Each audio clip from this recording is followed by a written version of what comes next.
नमस्कार, स्वागत है आप सभी का मैथ्स विद मनोज पे। सो फाइनली आज हम नए चैप्टर को स्टार्ट करेंगे और चैप्टर है chapter number 3 trigonometric functions. Okay, so class 10th में जहां आपने ट्रिग्नोमेट्रिक आइडेंटिटीज़ और एप्लीकेशन ऑफ ट्रिग्नोमेट्री रेशियो का आपने यूज़ करके हाइट एंड डिस्टेंस की प्रॉब्लम को वहाँ पे सोल्व किया था, हम उससे आगे पढ़ेंगे।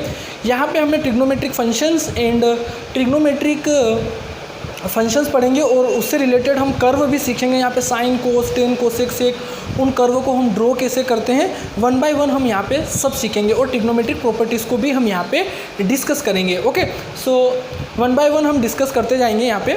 सो पहले स्टार्टिंग से इंट्रोडक्शन से बात करते हैं। ये तो आपने क्लास 10th में भी पढ़ा होगा कि the word trigonometry is derived from the Greek words trigon and metro and it means the measuring the sides of a triangle. Okay, इसके और भी बहुत सारे एप्लीकेशन होते हैं। ओके, साइंस में और बहुत सारी जगह इसका यूज़ होता है। ओके, और आपने इसका एप्लीकेशन आपने 10th में देखा ही होगा, हाइट एंड डिस्टेंस की प्रॉब्लम को हम कैसे वहाँ पे सोल्व कर रहे थे। ओके, जो अपना फर्स्ट टॉपिक है यहाँ पे, तो मैं इसके बेसिक पे नहीं जाता हूँ, हम आप 10th में पढ़ चुके हैं, तो मैं अपने डायरेक्ट टॉपिक पे आता हूँ। और जो फर्स्ट टॉपिक है हमारा क्लास 11th का वो है एंगल्स। ओके, एंगल्स कैसे देखते हैं हम इसमें। ओके, तो मैंने एक यहाँ पे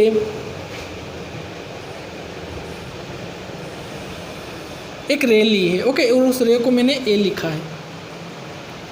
ओके, तो ये एक ओरिजिनल रे है। ओके, तो ये एक रे है और इस रे को मैंने रोटेट किया एंटी क्लॉकवाइज डायरेक्शन में और फिर ये रे यहाँ पे आई। ओके, तो और ये जो रोटेट होने के बाद जो रे है वो है रे बी। ओके, तो जो ओरिजिनल रे है इसको हम इनिशियल साइड बोलते हैं एंगल की। ओके, जो ओरिजिनल रे होती है उसको हम इनिशियल साइड बोलते हैं किसकी, एंगल की। और जब रोटेट होने के बाद जो फाइनल पोजीशन आती है रे की, है ना, रोटेट होने के बाद, है ना, फाइनल पोजीशन ऑफ रे after rotation, final position of रे after rotation is called terminal side. क्या कहलाती है? Terminal side. ओके, और पॉइंट ऑफ रोटेशन, ये क्या है? पॉइंट ऑफ रोटेशन है ना, इस पॉइंट के अकॉर्डिंग तो यहाँ पे रोटेट हो रहा है, तो point of rotation is called vertex. ठीक है, point of rotation is called vertex. और अगर रोटेशन की डायरेक्शन एंटी क्लॉकवाइज हो, देखो ये होती है क्लॉकवाइज डायरेक्शन, ओके, और ये होती है एंटी क्लॉकवाइज डायरेक्शन। ओके, तो अभी कौन सी डायरेक्शन है? Anti clockwise. घड़ी की सुई की उल्टी दिशा को एंटी क्लॉकवाइज और घड़ी की सुई की सीधी दिशा को, जैसे घड़ी घूमती है हम उसको क्लॉकवाइज बोलते हैं और उसकी उल्टी दिशा को एंटी क्लॉकवाइज। तो anti clockwise direction, anti clockwise direction, है ना। तो अभी ये डायरेक्शन कौन सी है? ये डायरेक्शन कौन सी है? Anti clockwise. तो एंटी क्लॉकवाइज जो डायरेक्शन होगी उसके द्वारा जो एंगल बनेगा वो पॉजिटिव एंगल बनेगा। ओके, एंटी क्लॉकवाइज डायरेक्शन के द्वारा जो एंगल बनेगा उसको हम कौन सा एंगल बोलेंगे? Positive angle. तो मैंने आपको क्या बताया कि अगर आपके पास कोई एक ओरिजिनल रे है ना, तो उस ओरिजिनल रे तो हम उसको इनिशियल साइड बोलेंगे और उस ओरिजिनल रेस को जब हम रोटेट करेंगे तो एक फाइनल पोजीशन ऑफ रे आएगी, है ना, आफ्टर रोटेशन, उसको हम टर्मिनल साइड बोलते हैं। और जिस पॉइंट के, है ना, पॉइंट ऑफ रोटेशन, जिस पॉइंट पे हम रोटेट करते हैं उसको हम वर्टेक्स बोलते हैं। और अगर डायरेक्शन एंटी क्लॉकवाइज है तो एंगल कौन सा होगा? एंटी क्लॉकवाइज डायरेक्शन यहाँ लिख सकते हो, एंटी क्लॉकवाइज डायरेक्शन। ओके, तो अगर डायरेक्शन एंटी क्लॉकवाइज होगी तो उसके द्वारा जो एंगल बनेगा वो कौन सा एंगल बनेगा? पॉजिटिव एंगल बनेगा। ओके, अब एक एंगल की और बात करते हैं कि मान लो कि इस बार जो आपकी ओरिजिनल रे है वो रे ये है। ओके, रे ए, इस बार आपकी ओरिजिनल रे ये है, आपने ये ली, तो ओरिजिनल रे को हम इनिशियल साइड बोलते हैं, तो हमने इसको इनिशियल साइड लिखा। अब रोटेट होने के बाद, अब आपने इस रे को ऐसे रोटेट किया और रोटेट होने के बाद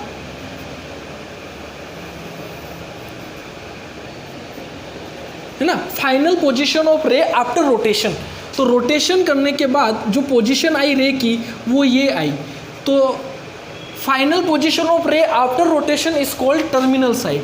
तो इस बार आपकी टर्मिनल साइड ये हो जाएगी।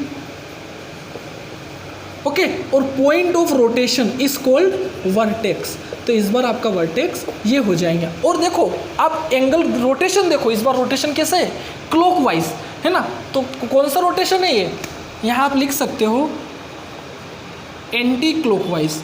तो एंटी क्लॉकवाइज रोटेशन में पॉजिटिव एंगल, और इस बार कौन सा रोटेशन है, क्लॉकवाइज है ना। तो ये कौन सा एंगल होगा, ये था पॉजिटिव एंगल। तो इस बार क्लॉकवाइज रोटेशन हो रहा है, तो ये कौन सा एंगल होगा, नेगेटिव एंगल। कौन सा एंगल होगा, नेगेटिव एंगल। और जो डायरेक्शन है वो कौन सी है, क्लॉकवाइज डायरेक्शन। ओके, तो मैंने क्या बताया कि आप कोई भी एक रे लेते हैं, जैसे मान लो कि आपने ये रे ली है ना। अब ये एक ओरिजिनल रे है जिसको हम इनिशियल साइड बोलते हैं।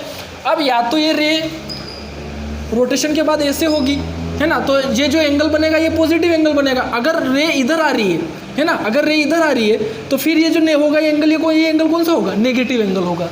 ठीक है ना, मैंने यही बताया कि एंटी क्लॉकवाइज पॉजिटिव एंगल बनता है और क्लॉकवाइज नेगेटिव एंगल बनता है। मैंने बस आपको यहाँ पे क्या ध्यान रखना है कि एंटी क्लॉकवाइज पॉजिटिव एंगल बनता है और क्लॉकवाइज नेगेटिव एंगल बनता है। ओरिजिनल रे को इनिशियल साइड बोलते हैं, और जब रोटेशन के बाद जो नई रे आती है फाइनल रे, उसको हम टर्मिनल साइड बोलते हैं। और पॉइंट ऑफ रोटेशन को क्या बोलते हैं, वर्टेक्स बोलते हैं। ओके, इतना लिखा, तो इतना इसको नोट डाउन करो, फिर आगे देखते हैं।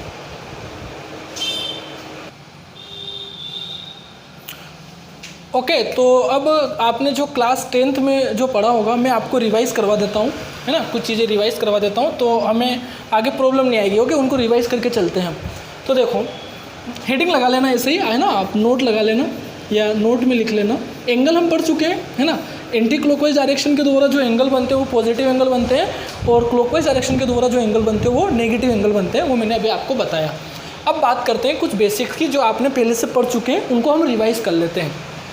बेटा ये जो एक्सिस होता है इसको हम एक्स एक्सिस बोलते हैं, और ये जो एक्सिस होता है इसको हम वाई एक्सिस बोलते हैं। ओके, और ये ओरिजिन होता है ना। ठीक है, पॉजिटिव साइड ये x, इधर x की सारी पॉजिटिव वैल्यू होती है और इधर x की सारी नेगेटिव वैल्यू होती है। सिमिलरली इधर y की सारी पॉजिटिव वैल्यू होती है और इधर सारी y की नेगेटिव वैल्यू होती है। मतलब अगर आपको लिखना हो तो ऐसे +1 2 3 -1 -2 -3, फिर +1 2 3 और -1 -2 और -3। ओके, ये तो हम 9th में भी पढ़े हैं, है ना, ये हमें अच्छे से आता है। फिर इन्हीं को हम क्वाड्रेंट में डिवाइड करते थे, है ना। अब इसको वीडियो को पॉज करके इसको नोट कर लेना। अब अगर हम क्वाड्रेंट की बात करते थे तो मैं बता देता हूँ, इसको नोट कर लेना है ना वीडियो को पॉज करके। अब मैं यहाँ पे एंगल बताता हूँ कि एंगल क्या होते थे, है ना। जैसे अभी जो मैंने बनाया आपको वही बताता हूँ मैं।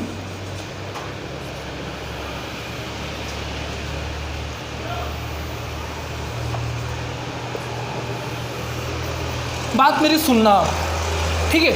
आपने जब पढ़े थे तो ये था फर्स्ट क्वाड्रेंट, ये था सेकेंड क्वाड्रेंट, ये था थर्ड क्वाड्रेंट और ये था फोर्थ क्वाड्रेंट, है ना। टोटल 4 क्वाड्रेंट होते हैं, तो फर्स्ट सेकेंड थर्ड और फोर्थ। अगर हम बात करें, कौन सी बात करें, एंटी क्लॉकवाइज डायरेक्शन की। कौन सी बात करें, एंटी क्लॉकवाइज डायरेक्शन।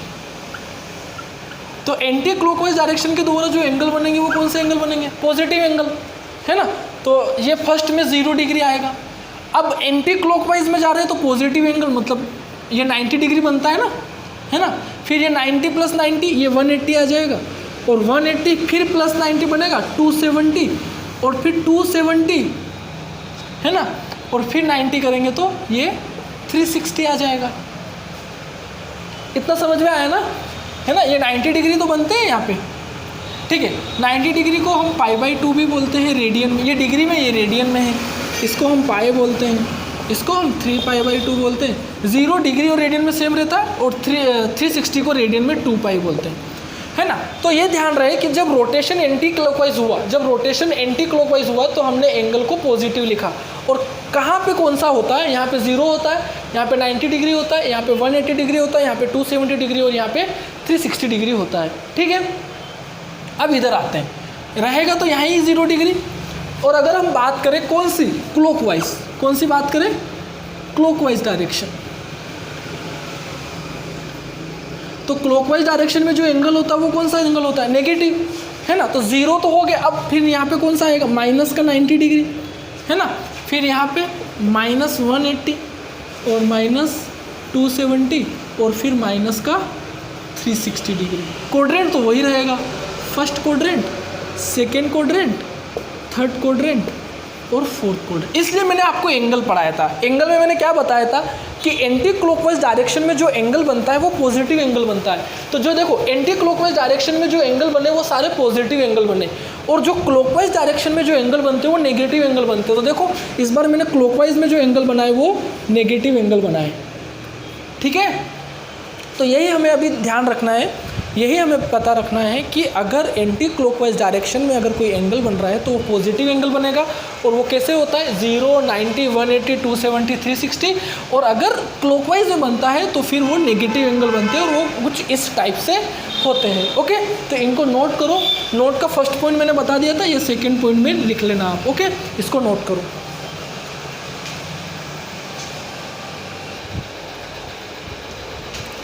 ओके, तो आज की क्लास में मैंने सिर्फ आपको बेसिक्स बताया है, और थोड़ा सा मैंने आपको क्लास 10th का भी रिवाइज करवाया है, और आज की क्लास में सिर्फ मैंने एंगल पढ़ाए हैं, है ना। एंगल्स क्या होते हैं, पॉजिटिव एंगल्स और negative angle. Anti clockwise direction के द्वारा जो एंगल बनता है उसको पॉजिटिव एंगल बोलते हैं, और क्लॉकवाइज डायरेक्शन में जो एंगल बनता है उसको नेगेटिव एंगल बोलते हैं, है ना। तो आज की क्लास में हम एंगल्स ही रखते हैं। नेक्स्ट क्लास से हम डिग्री मेज़र और रेडियन मेज़र को सीखेंगे, और उससे बेस्ड कुछ relation between degree and radian भी सीखेंगे, और उससे बेस्ड कुछ एग्जाम्पल भी सीखेंगे। ओके, तो आज की क्लास में यहीं तक रखते हैं, फिर आगे से हम नेक्स्ट क्लास से हम कुछ क्वेश्चन भी सोल्व करेंगे, degree measure, radian measure and उनमें रिलेशन देखेंगे, और फिर कुछ क्वेश्चन को सोल्व करेंगे। ओके, सो मिलते हैं कल, तब तक अपना ध्यान रखें और हमेशा खुश रहें। Okay, bye.